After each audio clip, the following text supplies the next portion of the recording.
Good morning 7th class. आज की class में हम आदर्श प्रश्न पत्र 1 करेंगे। लास्ट क्लास में हमने प्रश्न 1 से 5 तक किए थे। आज हम प्रश्न 6 से करेंगे। देखिए बच्चों, निम्नलिखित मुहावरों के अर्थ लिखकर अपने वाक्यों में प्रयोग करो। यहाँ पर आपको कुछ मुहावरे दे रखे हैं। आपको इन मुहावरों के अर्थ में समझाऊंगी और आपको इनके वाक्य स्वयं बनाने हैं। फर्स्ट देखिए, सीधे मुंह बात न करना। इसका अर्थ होता है घमंड करना। देखिए बच्चों, जब किसी व्यक्ति को अपने ऊपर बहुत घमंड हो जाता है तो वो किसी से सीधे मुंह बात नहीं करता। सेकंड है काम तमाम कर देना। इसका अर्थ होता है मार डालना, मतलब कि किसी को खत्म कर देना। थर्ड है राह में कांटे बिछाना। इसका अर्थ है अड़चने पैदा करना। फोर्थ है 9 2 11 होना। इसका अर्थ होता है भाग जाना। फिफ्थ है आँख बदलना। इसका अर्थ होता है प्रेम का खत्म हो जाना या आँख फेर लेना। तो देखिए बच्चों, आपको इन सब मुहावरों के वाक्य बनाने हैं। प्रश्न 7 देखिए। देखिए बच्चों, प्रश्न 7 है निम्नलिखित शब्द समूहों के सामासिक शब्द बनाइए। तो देखिए बच्चों, यहाँ पर आपको कुछ शब्द के समूह दे रखे हैं। आपको इनके समासिक शब्द बनाने हैं। तो देखिए बच्चों, सबसे पहले हम समझेंगे समासिक शब्द किसे कहते हैं। समास के नियमों से निर्मित शब्दों को समासिक शब्द कहते हैं। फर्स्ट देखिए, छल और प्रपंच। आपको इसको एक साथ लिखना है, छल प्रपंच। सेकंड है योग में सिद्धि। इसका मतलब है योग सिद्धि। थर्ड है ठगने के काम में आने वाली विद्या, ठगी विद्या। फोर्थ है दीन का बंधु, दीन बंधु। फिफ्थ है कृपा का सिंधु, कृपा सिंधु। प्रश्न 8 है मूल शब्द और प्रत्यय को अलग करो। तो देखिए बच्चों, यहाँ पर आपको कुछ शब्द दे रखे हैं। आपको इनके मूल शब्द अलग करने हैं और इनमें से प्रत्यय को अलग करना है। तो देखिए बच्चों, सबसे पहले हम समझते हैं कि प्रत्यय किसे कहते हैं। प्रत्यय वे शब्द होते हैं जो दूसरे शब्दों के अंत में जुड़कर अपनी प्रकृति के अनुसार शब्द के अर्थ में परिवर्तन कर देते हैं। जैसे अकेला के आगे अगर हम पीछे अगर हम प्रत्यय लगा दें पन, तो वो क्या हो जाएगा, अकेलापन। फर्स्ट देखिए सामाजिक। अब इसमें से हमें मूल शब्द को अलग करना है और प्रत्यय को अलग करना है। तो समाज इसका मूल शब्द हुआ और इसका प्रत्यय क्या हुआ, एक। सेकंड है मलिनता। मलिन जमा में ता, मलिनता। मलिन इसका मूल शब्द, ता इसका प्रत्यय। थर्ड है वांछनीय। वांछ इसका मूल शब्द, अनीय इसका प्रत्यय। फोर्थ है परायपन। पराया मूल शब्द और पन प्रत्यय। फिफ्थ है निजी। निज मूल शब्द, ई प्रत्यय। प्रश्न 9 में देखिए, संधि विच्छेद करो और संधि का नियम लिखो। देखिए बच्चों, यहाँ पर आपको कुछ शब्द दे रखे हैं। आपको इन शब्दों का संधि विच्छेद करना है और संधि का नियम भी लिखना है। तो देखिए बच्चों, फर्स्ट है उत्तरोत्तर। उत्तर जमा में उत्तर, उत्तरोत्तर। इसकी संधि का नियम है गुण स्वर संधि। सेकंड है पुरुषार्थी। पुरुष जमा में अर्थी।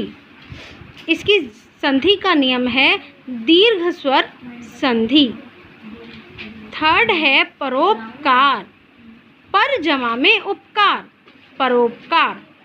इसकी संधि का नियम है गुण स्वर संधि। फोर्थ है मनोनुकूल। मनः जमा में अनुकूल। इसकी संधि का नियम है विसर्ग स्वर संधि। फिफ्थ है यद्यपि, यदि जमा में अपि, इसकी संधि का नियम है गुण स्वर संधि। तो देखिए बच्चों, प्रश्न 10 है, निम्नलिखित शब्दों के समानार्थक शब्द लिखो। आपको कुछ शब्द यहाँ पर दे रखे हैं, इसके समानार्थक शब्द आपने लिखने हैं। तो देखिए बच्चों, समानार्थक का शब्द क्या अर्थ क्या होता है? जो भी आपको शब्द दिया होता है उसके समान, उसके जैसा अर्थ वाला शब्द।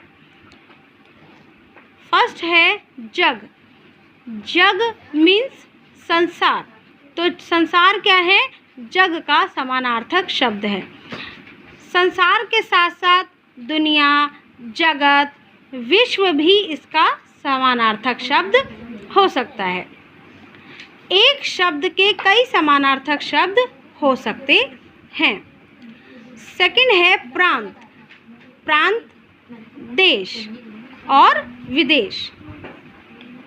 थर्ड है जवानी। जवानी का समानार्थक शब्द क्या होगा? यौवन। रोज प्रतिदिन या फिर हमेशा भी हम इसे कह सकते हैं। फिफ्थ है मोल, किसी चीज़ की कीमत। सिक्स्थ है पात। पात मीन्स पत्ता। तो देखिए बच्चों, अब हम नेक्स्ट क्वेश्चन करेंगे, नेक्स्ट प्रश्न करेंगे। प्रश्न 13, निम्नलिखित शब्दों के तत्सम शब्द लिखो। तो देखिए बच्चों, आपको यहाँ पर कुछ शब्द दे रखे हैं और इसके आपने तत्सम शब्द लिखने हैं। तो देखिए बच्चों, सबसे पहले हम समझेंगे तत्सम शब्द किसे कहते हैं। तत्सम शब्द संस्कृत भाषा के दो शब्दों तत् जमा सम से मिलकर बना है। तत् का अर्थ होता है उसके और सम का अर्थ होता है समान। इसका मतलब है उसके समान, उसके जैसा शब्द। तो देखिए बच्चों, हम करना शुरू करते हैं। फर्स्ट बसन। बसन का तत्सम शब्द क्या होगा? वसन। सेकंड है दारिद। दारिद का तत्सम शब्द क्या होगा? दरिद्र। नेक्स्ट है थर्ड दीठी। दीठी का तत्सम शब्द दृष्टि। फोर्थ है गौण। गौण का तत्सम शब्द क्या होगा? गौण। फिफ्थ है धीरज। इसका तत्सम शब्द क्या होगा? धीर। सिक्स्थ है शीश। शीश का तत्सम शब्द क्या होगा? शीश। प्रश्न 14 है, निम्नलिखित शब्दों के खड़ी बोली रूप लिखो। देखिए बच्चों, हम जो ये बोल रहे हैं वो खड़ी बोली है। खड़ी बोली बिल्कुल साफ साफ होती है। आपको यहाँ पे कुछ शब्द दे रखे हैं। ये जो शब्द है वो ज़्यादातर गांव जैसे स्थान पर भाषा में प्रयोग होते हैं। ठीक है, जैसे फर्स्ट है गरे। गरे का मतलब गले। आपने देखा होगा जब भी आप कभी गांव जाते हो तो वहाँ के लोग जो है उनकी बोली में कुछ परिवर्तन सा होता है। जैसे वो लोग बोलते हैं कि तुम्हारे पाँव पे तो ना लाग गई, तो पाँव मतलब पाँव, लाग मतलब लग, तो वह इन शब्दों को इस तरह से बोलते हैं। तो आज हम वही शब्द को करेंगे। पहले मैंने आपको बताया गरे का मतलब क्या होता है? गले। पाँव, पाँव। पीर, पीड़ा। पीर का मतलब होता है दर्द होना। फोर्थ है बिनु, बिन। फिफ्थ है कोऊ, कोई। सिक्स्थ है अरु, और। तो देखिए बच्चों, आज हमने प्रश्न 6 से प्रश्न 14 तक करे हैं।